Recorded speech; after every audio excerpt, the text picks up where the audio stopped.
దొంగల పాలవుతున్న ఆవులు, రోడ్డున పడ్డ బీద కుటుంబం. న్యాయం చేయాలంటూ బాధితుల ఆవేదన. ఇప్పటికే 5 సార్లు ఆవులను ఎత్తుకెళ్లిన దొంగలు. గ్రామంలో సీసీ కెమెరాలు ఏర్పాటు చేయాలని గ్రామస్తుల ఆందోళన. పోలీస్ పెట్రోలింగ్ రోజూ చేయాలని కోరుతున్న బాధితులు. కుటుంబ జీవనం కొరకు లక్షల అప్పు చేసి తెచ్చుకున్న ఆవులను దొంగలు ఎత్తుకెళ్లిన సంఘటన గ్రామంలో కలకలం రేపుతుంది. రంగారెడ్డి జిల్లా షాద్నగర్ నియోజకవర్గం దూస్కల్ గ్రామంలో దొంగల బెడద ఎక్కువ అవుతుందని గ్రామస్తులు ఆవేదన వ్యక్తం చేస్తున్నారు. విషయానికి వస్తే దూస్కల్ గ్రామానికి చెందిన ఇటమోని శ్రీశైలం అనే రైతుకు చెందిన ఆవులను నిన్న రాత్రి దొంగలు ఎత్తుకెళ్లారు. ఈ సందర్భంగా వారు మాట్లాడుతూ తమ కుటుంబానికి జీవనాధారమైన జీవాలను ఎత్తుకెళ్లడంతో తమ కుటుంబం రోడ్డున పడ్డామని ఆవేదన వ్యక్తం చేశారు. ఇది గ్రామంలో 5వసారని ఇంతకు ముందు కూడా 4 రైతుల ఆవులను దొంగలు ఎత్తుకెళ్లారని తెలిపారు. ఇప్పటికే గ్రామంలో మొత్తం 15 ఆవులు దొంగతనానికి గురి అయ్యాయని అన్నారు. ఇంతకు ముందు గ్రామంలో పోలీస్ పెట్రోలింగ్ బండి తిరిగేదని, ఈ మధ్యన పెట్రోలింగ్ వాహనం రావడం లేదని గ్రామస్తులు, రైతులు ఆందోళన వ్యక్తం చేశారు. ఇప్పటికైనా పెట్రోలింగ్ వాహనం గ్రామంలో తిరిగితే దొంగతనాలు జరిగే అవకాశం తగ్గుతుందని తెలిపారు. మాకు ప్రభుత్వం ద్వారా సహాయం అందించి న్యాయం చేయాలని బాధితులు కోరుతున్నారు. గ్రామంలో సీసీ కెమెరాలు కూడా లేవని, గ్రామ సర్పంచ్కి ఎన్నిసార్లు విన్నవించినా స్పందించడం లేదని, ఇప్పటికైనా గ్రామంలో సీసీ కెమెరాలు ఏర్పాటు చేయాలని గ్రామస్తులు కోరుతున్నారు. ఇందులో ఇటమోని చందు, చాకలి శేఖర్, ఇటమోని మల్లేష్, ఇటమోని మధుప్రియ, గణపురం నరసింహ, కల్లేపల్లి శ్రీనివాస్, కల్లేపల్లి రవి, అల్లం సిద్ధు తదితరులు ఉన్నారు. చంద్రయ్య, మా నివాసం వచ్చేసి దూస్కాల్ విలేజ్. మేము వ్యవసాయం చేసుకుంటాము. పశువులే మా ఆధార్. ప్లస్ ఇంకేం ఏంటంటే, ఇది మాది డబుల్ బెడ్రూమ్ వెనుకాల మా పొలం ఉంది. పొలంలోనే మా వ్యవసాయం చేసుకొని మేము వ్యవసాయం ఆ పాడి పశువుల మీద మా ఆధారం, మా జీవనాధారం మొత్తం దానిపైనే. కాబట్టి ఏంటంటే, ఇక్కడ ఇంతకుముందు విధంగా మాది ఊళ్ళో జరిగినాయి అనర్థాలు జరిగినాయి. ఈ ఆవుల దొంగతనం జరిగినాయి. మాది ఇది ఐదోది జరిగింది. ఇది నిర్లక్ష్యం ఏంటంటే, పోలీసు వాళ్ళు ఇంతకుముందు పెట్రోలింగ్ చేసేది. వాళ్ళు మన్ను ఇక్కడ మైనింగ్ జరిగేది, వాళ్ళను అడ్డుకోనికే పెట్రోలింగ్ చేసేవారు. ఈ మధ్యన అనేది వాళ్ళకు ఏమంతునో ఏం చేస్తారో వాళ్ళకి నాకు తెలియదు. కాబట్టి మనకిడంగా దాని గురించి అవగాహన లేదు. కాబట్టి ఈ మధ్యన పెట్రోలింగ్ చేయడం బంద్ చేసారు. వాళ్ళు పెట్రోలింగ్ చేయడం వల్ల విధంగా సేవ్ అవుతున్నాయి. మేము ఈరోజు ఇంత నష్టం జరగకపోతున్నాయి మాకు. దానివల్ల మేము చాలా దిగ్బంధనకు గురవుతున్నాం. ఈ పెట్రోలింగ్ చేసిన వల్ల గిట్లా మాకు ఆవులు ఈరోజు పోకపోవు ఆపుతుండే వాళ్ళు. ఈ నిర్లక్ష్యం చేయడం వల్ల మాకు ఈరోజు మా కుటుంబం అంతా దీనస్థితికి వెళ్ళిపోయినాం. మేము మాకు అయోమయం ఏం చేయాలో పరిస్థితి. మేము పశువులే ఆధారం కాబట్టి, మట్టి పీసుకొని బతికేటోళ్ళం కాబట్టి మేమంతా ఆగము మేఘాల మీద అదైపోతున్నాం.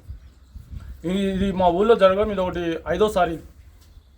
ఇంతకుముందు జరిగినవి వాళ్ళు పోలీస్ కంప్లైంట్ ఇచ్చారు, వాళ్ళకు అన్నీ చేశారు. కానీ వాళ్ళు ఏంటంటే, మనకు ఎలాంటి ఆధారాలు లేవు, మేము ఏం చేయాలనేది వాళ్ళే మనం రిటర్న్ క్వశ్చనింగ్ చేస్తున్నాం. వాళ్ళని మేమేంటంటే మట్టి పేసుకుంటున్నాం కాబట్టి పోలీసు వాళ్ళు గిట్టంగా ఈ పెట్రోలింగ్ అనేది జరిగినుంటే ఈరోజు మాకు ఇంత పెద్ద ఘోరం అనర్థం, మా కుటుంబము దిగ్బంధనం గుర్తు కాకపోతుంది అనేది నా ఆవేదన.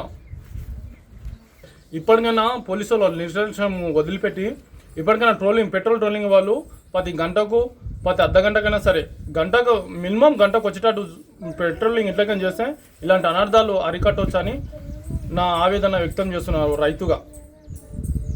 మాకు ఏంటంటే, ఇప్పుడు వాళ్ళను ఎవరు తీసుకుపోయారో వాళ్ళను పట్టి వాళ్ళకి ఎలాంటి శిక్షను అనుభవిస్తారో వాళ్ళకి అలాంటి శిక్ష వేసినా సరే మాకు రిటర్న్ అది ఏంది దాన్ని ఏమవుతుంది అనేది మాకు అర్థం కాకపోయినా సరే, కానీ వాళ్ళకు ఒకటి శిక్ష అనేది తలగాలి వాళ్ళకి. ఇలాంటిది మళ్ళీ మా ఊళ్ళో ఇలాంటిది ఎవ్వరికి ఏ రైతుకు రాకూడదు. ఈ దీన పరిస్థితి అనేది ఏ రైతుకు రావద్దు. ఇటమోని శ్రీశైలం గారు మాట్లాడుతున్నాను. వ్యవసాయం చేస్తాను. నేను చిన్నప్పటి నుంచి ఇదే పని చేస్తాను. చిన్నప్పటి నుంచి పని చేస్తాను. 4 లక్షల అప్పు తెచ్చి ఆవులు తెచ్చాను. దాని మీద ఆధారపడి బతుకుతున్నాను. నిన్న నెగిటివ్ అయినాయి, కాంప్లీట్ ఇచ్చాను. వాళ్ళు ఎలాంటివి కూడా స్పందన తీసుకుంటూ లేరు. పోలీసులు స్పందించి దానికి తీసుకుంటే బాగుంటుంది. ఏం జరిగేటట్టు చూస్తే బాగుంటుంది. మేము ఇక్కడ రైతులం కాబట్టి వాటి మీదనే ఆధారపడి జీవనాధారం పడి ఉన్నాను. పోలీసు అధికారం కానీ పెట్రోలింగ్ చేస్తే బాగుంటుంది. ఇప్పటికైనా నాలుక రైతుగా బజార్లో పడకుండా ఉండడము, ఈరోజు నాకు జరిగిన నష్టము ఇంకొకరికి జరగొద్దని కోరుతున్నాను. మా పక్కన డబల్ బెడ్రూమ్లు కట్టిరు, తన పట్టించుకోకుండా వదిలేసారు.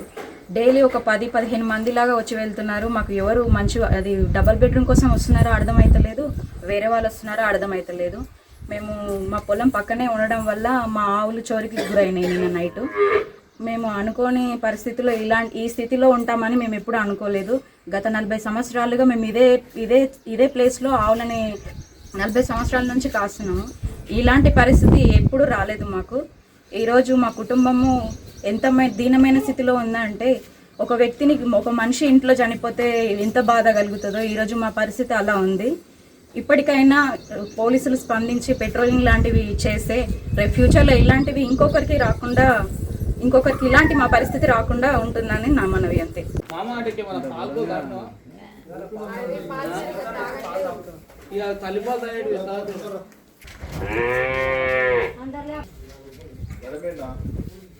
Coming call from M. Suresh Doja, identified by Truecaller.